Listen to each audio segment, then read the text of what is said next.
నమస్తే భయ్య.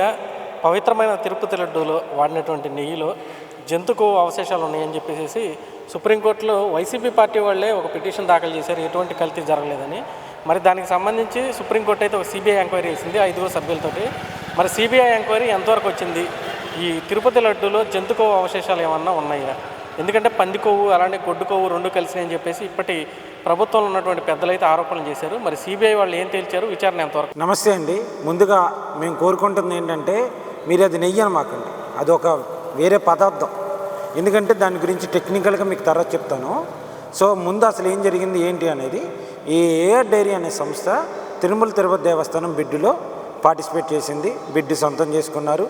అది ఎట్లా ఏంటంటే ఒక బిడ్ వేసినప్పుడు మనం ఎక్కడ మ్యానుఫ్యాక్చరింగు, ఎక్కడ మన యూనిట్లు ఉన్నాయి, ఏ యూనిట్లు ఎంత కెపాసిటీ ఉంది, ఎక్కడ ఉంది, పలానా చోటు నుంచి ఇక్కడ రావడానికి ఎంత ఏంటిది అనేది ఉంటుంది. ఫర్ ఎగ్జాంపుల్ ఇప్పుడు వీళ్ళు బిడ్ వేశారు.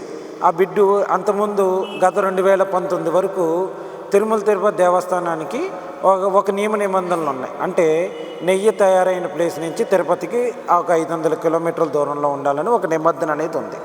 దాన్ని మన వైవి సుబ్బారెడ్డి గారు ఏకంగానే 500ని 1500 కిలోమీటర్లు చేశారు. సరే ఓకే, సో ఇక్కడికన్నా ఇంకెక్కడైనా మంచి ఆవులు ఉన్నాయేమో 1500 కిలోమీటర్లు చేశారేమో అని అనుకున్నారు జనాలు. సరే ఓకే, ఈ ఏఆర్ డైరీ అనేది ఉంది.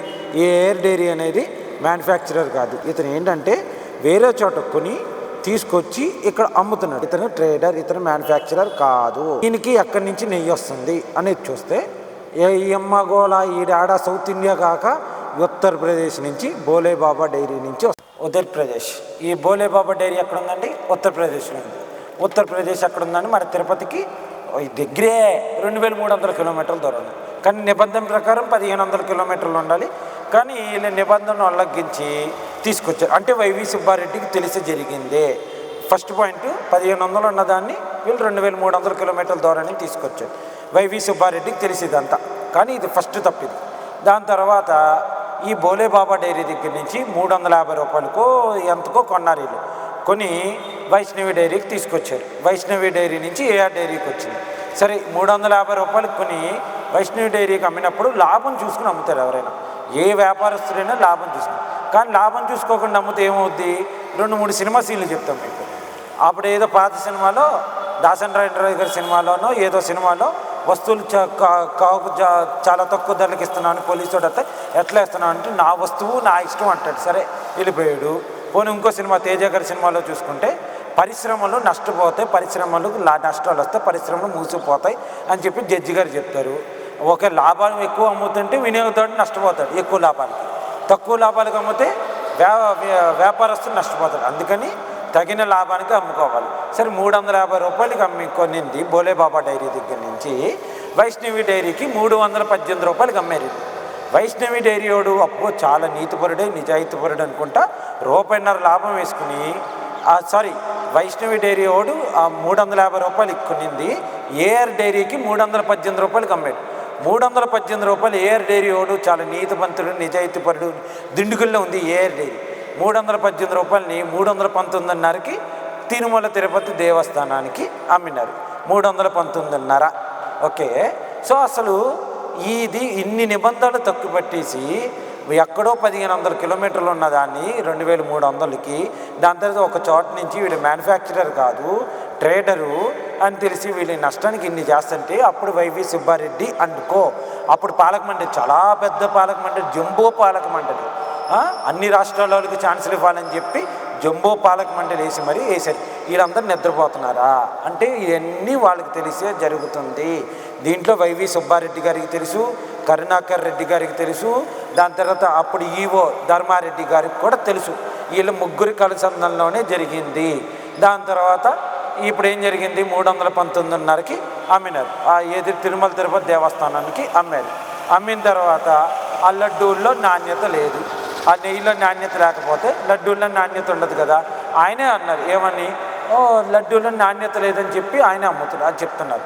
సరే మరి ఇన్ని వస్తువులు పెరిగినాయి, అన్నీ పెరిగినాయి, ఇదన్నీ పెరిగి మరి అన్నీ పెరిగినప్పుడు లడ్డూ రేట్లు పెంచామో రూమ్ రేట్లు పెంచాము, మరి లడ్డూలో నాణ్యత ఎందుకు పెరగలేదు? నువ్వు ఎన్ని పెంచావు, అన్నీ పెంచినప్పుడు ఎందుకు పెరగలేదు? సో దీన్ని బట్టి ప్రాథమికంగా మనం లడ్డూలో కల్తీ అనేది జరిగిందని తెలిసింది. వీళ్ళు టెండర్లు దాంట్లో కూడా ఆ నియమాలన్నీ బేఖాతరు చేశారని తెలిసింది. అసలు కెమికల్ టెర్మినాలజీ అంటే దాని టెర్మినాలజీ ప్రకారం అసలు బటర్లో పాలల్లో ఏముంటుంది, నెయ్యి ఎట్లా తయారవుద్ది, దాంట్లో ఏ కెమికల్ ఉంటుంది, దాంట్లో ఏం ఫార్ములా, దాంట్లో ఏం ఉంటుంది అని చూస్తే బెట్రాయిట్ వలన వెన్నకి బటర్ అనే పేరు వచ్చింది. టీటీడీ వాళ్ళు పంపించిన శాంపుల్లో నెయ్యిలో బ్యూట్రిక్ యాసిడ్ C4 అసలు లేకపోవడం నిజంగా వింత.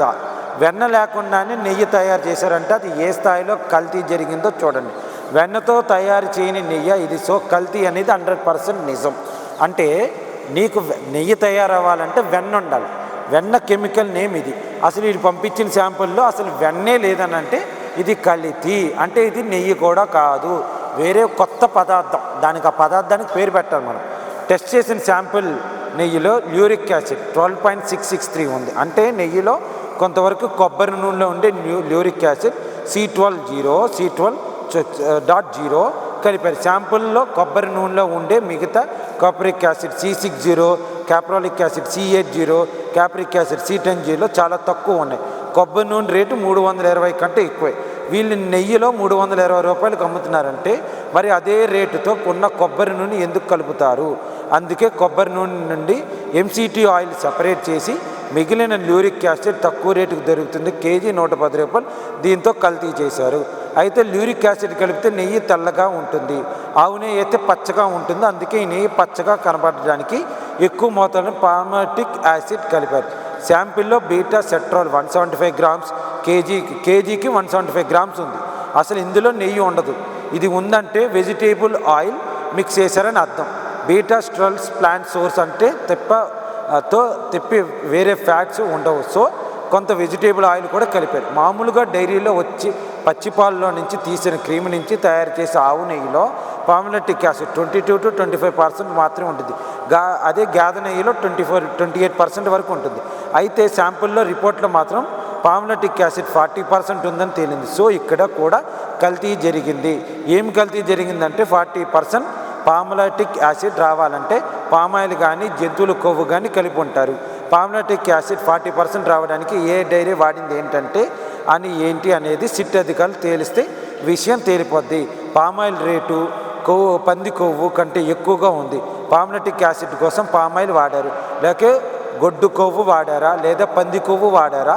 40% పామిలటిక్ యాసిడ్ సోర్స్ ఏంటి? ఈ ఒక్క విషయం తేలితే మొత్తం వ్యవహారం తేలిపోద్ది. మొత్తానికి కల్తీ అయితే 100% నిజం. వెన్న లేకుండా నెయ్యి తయారు చేశారు. కొబ్బరి నూనెలో ఉండే ల్యూరిక్ యాసిడ్ వాడారు, అలాగే వెజిటేబుల్లో ఉండే ఆయిల్ వాడారు. ఇంకా పామిలటిక్ యాసిడ్ 40% ఉందంటే జంతు కొవ్వు కలిసినట్టే. అయితే దీని మీద ఎంతవరకు లోతుగా సైంటిఫిక్ అనాలిసిస్ చేసి ఏ పదార్థాలు ఎంత వాడారు అనేది ఖచ్చితంగా నిర్ధారించాలి. ఇది అంటే వీళ్ళు అన్ని రకాలు కలిపారు. వెజిటేబుల్ ఆయిల్, పామ్ ఆయిల్ ఇవన్నీ కలిపి అంటే అది నెయ్యి కాదు, అది ఏదో పదార్థం చేసి దాంట్లో లడ్డూ తయారు చేశారు. తాను చేసిన పాపం తాను ఒకటే కాకుండా తిరుమల తిరుపతి దేవస్థానానికి గత 5 సంవత్సరాలు ఎవరైతే వెళ్ళారో ఆ భక్తులకు తెలియక తీసుకొచ్చి వాళ్ళ ఇంటి పక్క వాళ్ళకి లేకపోతే చుట్టాలకి వాళ్ళకి కూడా ఇచ్చి పాపం చేపించారు. సో నువ్వు చేసిన నీ డబ్బు కక్కుర్తికి అంటే వైవి సుబ్బారెడ్డి డబ్బు ధనాశకి, ధర్మారెడ్డి ధన ఆశకి, కరుణాకర్ రెడ్డి ధన ఆశకి, ఇలాగే జగన్మోహన్ రెడ్డి వాళ్ళ ఇంట్లో భారతీ రెడ్డి వీళ్ళు ఎవరైతే ఉన్నారో సోకాల్ రెడ్లు వైసీపీకి సంబంధించిన టీటీడీలో తిరుమల తిరుపతి దేవస్థానంలో ఎవరైతే ఉన్నారో వాళ్ళందరూ డబ్బు ధన ఆశకి మా చేత పాపం చేపించాడు జగన్ రెడ్డి. మీకేం హక్కు ఉంది మా చేత పాపం చేపించడానికి? దీనికి నువ్వు బహిరంగంగా క్షమాపణ చెప్పాలి, జైలు శిక్ష పడాలి, నీ ఎమ్మెల్యే పదవికి నువ్వు రాజీనామా చేయాలి. సిట్టు బొట్టు పిట్టు అవన్నీ కాదు. అంటే ఒకటి మీకు చెప్పాలంటే ఆనందం సినిమాని ఒకటి ఉండేది, రామోజీరావు గారు తీశారు. దాంట్లో బ్యాచులర్స్కి రూమ్ ఇస్తారు. బ్రహ్మానందం గారికి ముందు వాళ్ళ బావ దగ్గర వాళ్ళ రూమ్లో ఉంటారు. ఉన్నప్పుడు వాడు వచ్చి చెప్తాడు వీళ్ళు మంచోళ్ళు కాదు అంటే వాళ్ళు మంచోళ్ళు. నీకు ఎవరు చెప్పారంటే వాళ్ళే చెప్పారు. ఓరి అమ్మ బడవ, వాళ్ళు చెప్తే మంచోళ్ళు అయిపోయినట్టే. ఏది మన జగన్మోహన్ రెడ్డి గారు చెప్పినట్టు అవినాష్ రెడ్డి హత్య చేయలేదు అని చెప్తారు. ఎవరు చెప్పారంటే అవినాష్ రెడ్డి చెప్పారు. ఎవడైనా తప్పు చేసినాడు నేను తప్పు చేశానని చెప్పొద్దా? లేకపోతే పిల్లి నేను పాలు తాగలేదు అని చెప్పొద్దా? అందుకని జగన్మోహన్ రెడ్డి గారు చెప్తుంది ఏంటంటే సిట్టొద్దు బిట్టొద్దు, నేను చెప్తున్నాను అంటే ఈయన దేవత సంభూతుడు, ఈయన బాబా ఏది తల మీద నువ్వురితి ఇట్లా నువ్విరి ఆయన చెప్పినట్టు ఆయన బాబా అనుకుని చెప్తున్నాడేమో కానీ ఆయన దీంట్లో అడ్డంగా దొరికిపోయాడు. సో ఈ బోలే బాబా డైరీని కూడా పరిశీలించండి, అక్కడ నెయ్యి వచ్చిందా లేకపోతే ఇంకేం వచ్చిందా లేకపోతే ఏం వచ్చిందా అనేది కూడా తేలిపోద్ది మొత్తానికి.